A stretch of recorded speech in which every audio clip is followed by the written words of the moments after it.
Buenos días, aquí Augusto Townsend, curador principal de Comité, con las noticias de hoy miércoles 12 de marzo del 2025.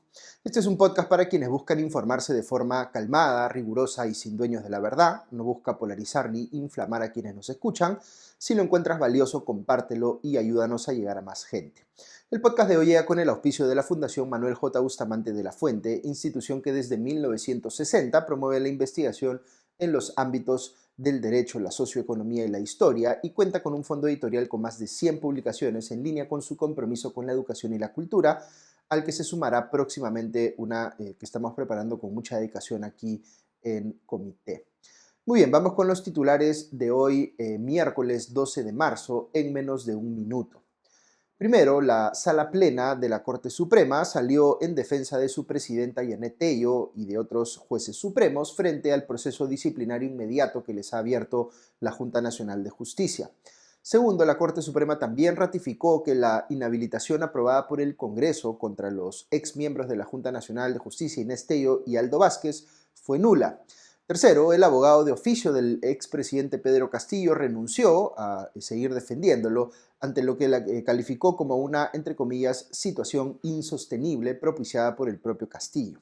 Cuarto, Donald Trump retrocedió después de unas horas sobre el aumento de 50% de los aranceles a las importaciones de acero y aluminio desde Canadá. Y quinto, Ucrania aceptó una propuesta de alto al fuego de 30 días en su guerra con Rusia a cambio de que Estados Unidos reanude la ayuda militar que les brindaba. Ok, vamos con el desarrollo de cada una de estas noticias. La Corte Suprema se pronunció ayer cerrando filas en defensa de su presidente y también presidenta del Poder Judicial, Yanet Tello, y de otros jueces supremos frente al proceso disciplinario inmediato que les ha abierto la Junta Nacional de Justicia. En el comunicado emitido por la Sala Plena, que es integrada por los miembros de las distintas salas de la Corte Suprema, que son varias, se afirma que, abro comillas, es preocupante que se abra un proceso disciplinario inmediato a toda una sala especializada de la Corte Suprema de Justicia bajo un modelo inmediato que incluso ha sido declarado inconstitucional por el Tribunal Constitucional en recientes sentencias, cierro comillas. Este es un caso que se ha venido tratando en los medios, yo mismo lo he mencionado varias veces, pero es bueno explicar de qué estamos hablando para que se comprenda la gravedad del asunto. La Junta Nacional de Justicia, como sabemos, es el organismo constitucionalmente autónomo que nombra, supervisa y eventualmente sanciona a los jueces y fiscales si cometen, por ejemplo, faltas de distinta naturaleza. Para eso tienen varios tipos de procedimientos, unos más largos que otros. El más corto es el procedimiento disciplinario inmediato, que está pensado, por ejemplo, en casos en los que se encuentra infraganti o en flagrancia a un juez, digamos, cometiendo una falta gravísima, digamos, recibir corrupción. Lo que está ocurriendo aquí es que a todos los miembros de una sala de la Corte Suprema, incluida su actual presidenta, Yanet Tello, se les está sometiendo a un proceso disciplinario inmediato en la Junta Nacional de Justicia por haber emitido una sentencia que supuestamente aplicó una norma que estaba derogada. No es mi interés aquí defender a Yanet Tello por tratarse de ella en particular, pero sí es bueno entender que este proceso disciplinario tiene al menos dos problemas graves. El primero es que cuando un juez o tribunal del Poder Judicial emite una sentencia que, digamos, aplica una norma derogada, para ponernos en el escenario de lo que se está imputando en este caso, aunque Tello y sus coimputados niegan haberlo hecho, lo que uno puede hacer es presentar un recurso dentro del propio proceso ante el Poder Judicial para que una instancia superior o adicional evalúe si efectivamente se aplicó una norma derogada. Es decir, esto tiene que hacerse en el mismo proceso judicial.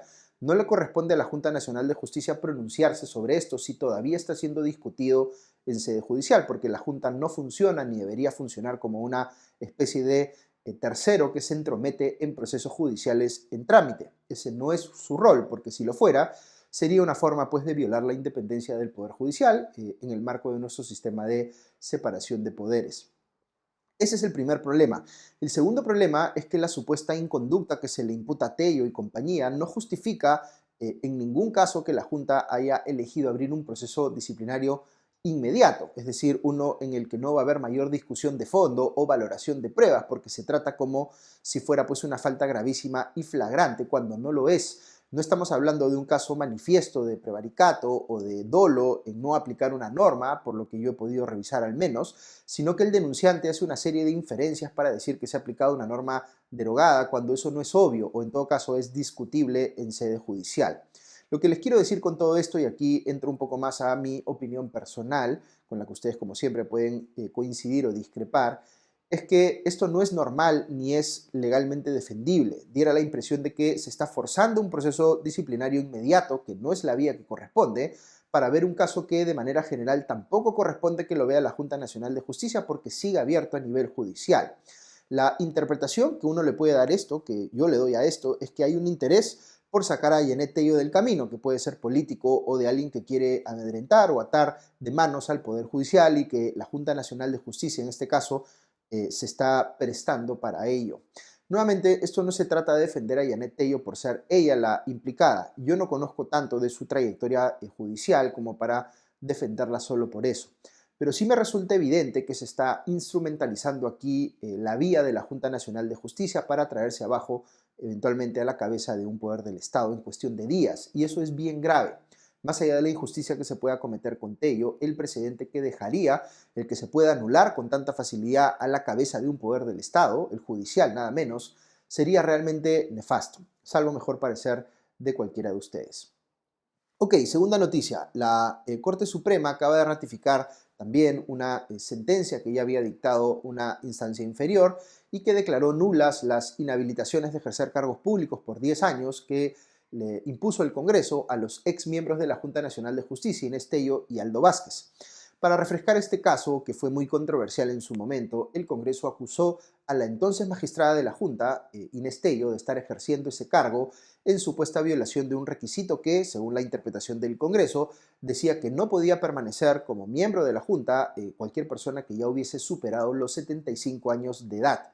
Este era el caso de Tello, pues ella argumentaba o ella más bien respondiendo a esta imputación, contraargumentaba que el requisito de 75 años era solo para poder postular y ser elegida en el cargo, y que si una persona había sido designada antes de cumplir 75, pero cumplía 76 o más durante su mandato, eso no era un problema desde su óptica.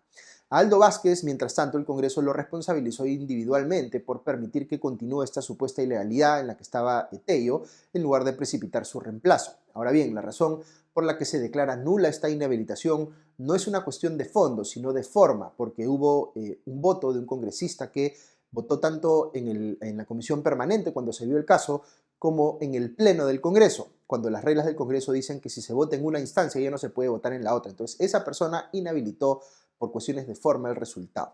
Hubiese sido mejor, yo me atrevería a decir, si el Poder Judicial fallaba sobre la discusión de fondo, ya sea dándole la razón a Tello o no, pero en cualquier caso, lo resuelto por la Corte Suprema determina que Tello y Vázquez no estuvieron bien inhabilitados por el Congreso. Tercera noticia, el expresidente Pedro Castillo continúa protagonizando episodios bochornosos en el juicio que viene afrontando por el fallido intento de golpe de Estado de diciembre del 2022, luego de intentar dilatar el inicio de la instalación del juicio oral hace una semana y de anunciar ayer que se declaraba en huelga de hambre, o anteayer, perdón, debido a las, en sus palabras, injusticias que se vienen cometiendo en su contra. El expresidente ayer volvió a calificar el proceso de juicio politizado, disfrazado de juicio jurídico, y señaló que se encuentra injustificadamente preso por no someterse a los grupos de poder y no firmar su hoja de ruta.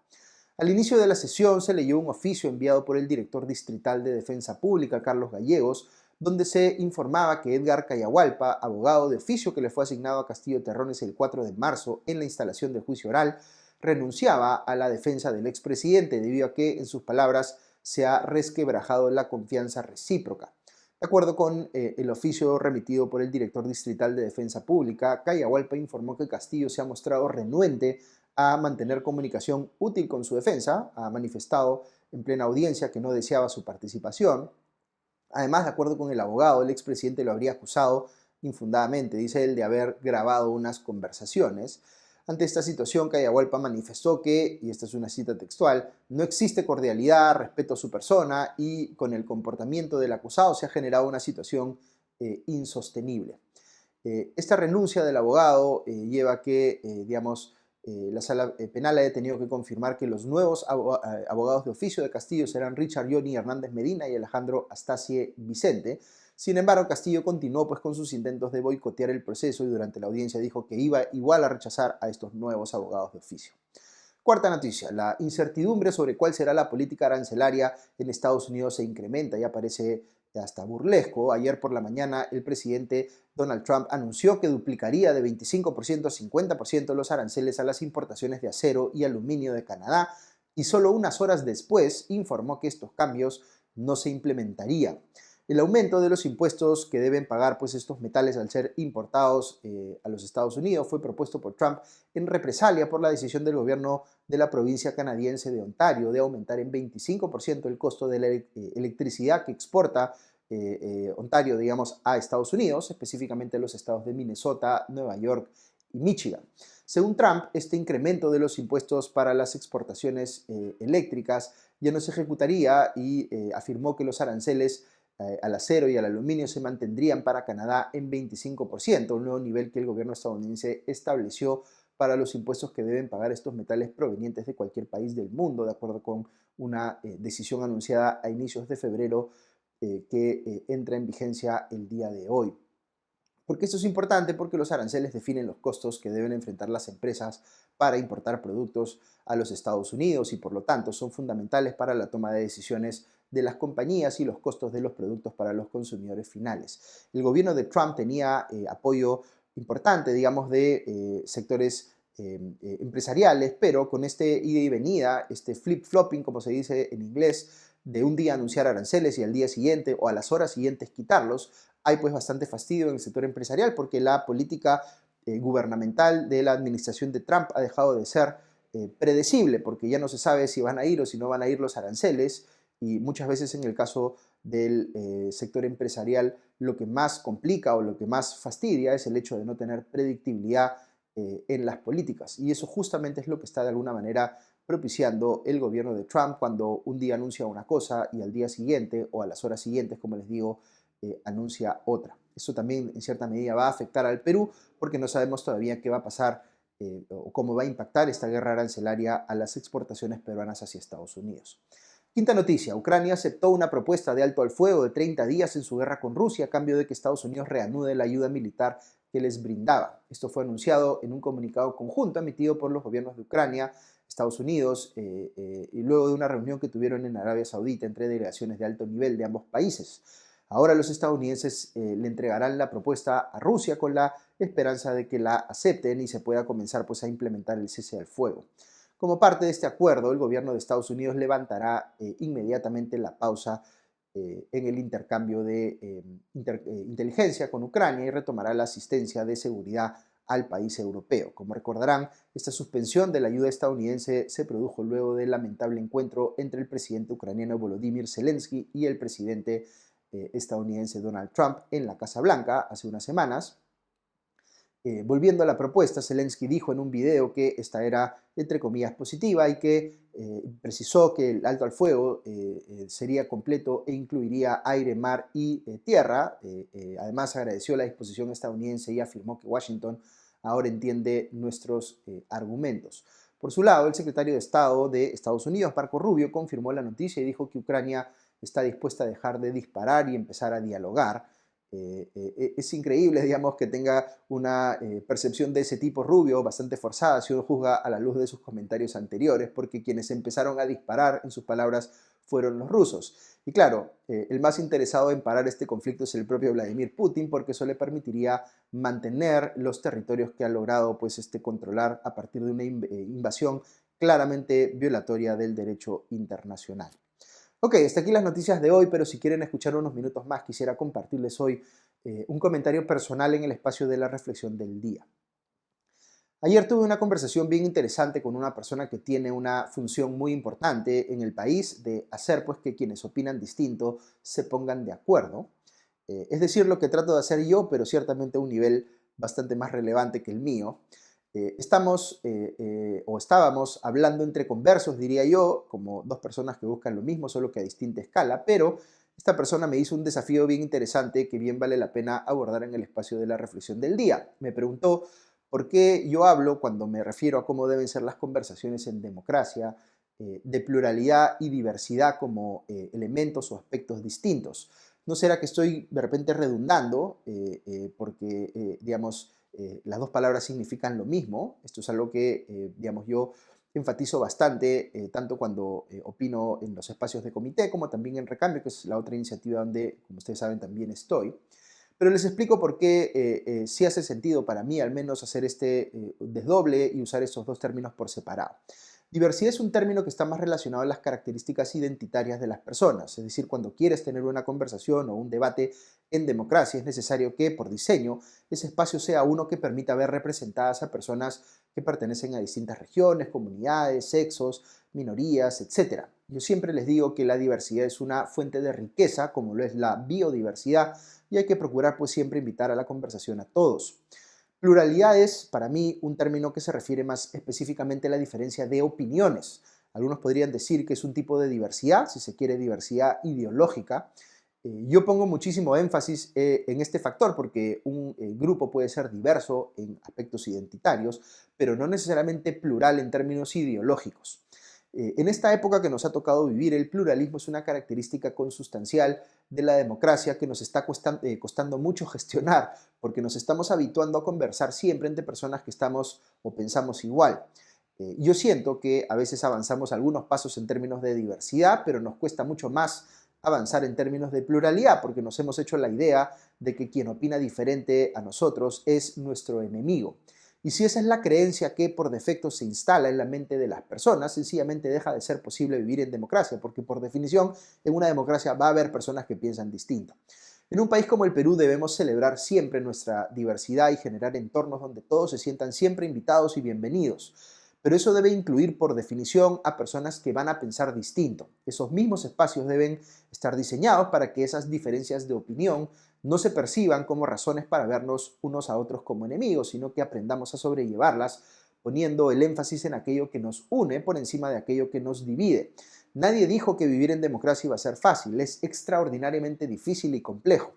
Pero si queremos hacerlo, y mi función principal en todas las iniciativas en las que estoy participando es convencerlos de que sí, pues necesitamos valorar la diversidad y la pluralidad.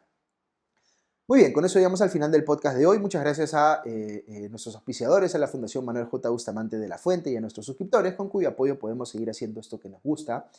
Que estén todos muy bien y ya nos escuchamos mañana. Adiós.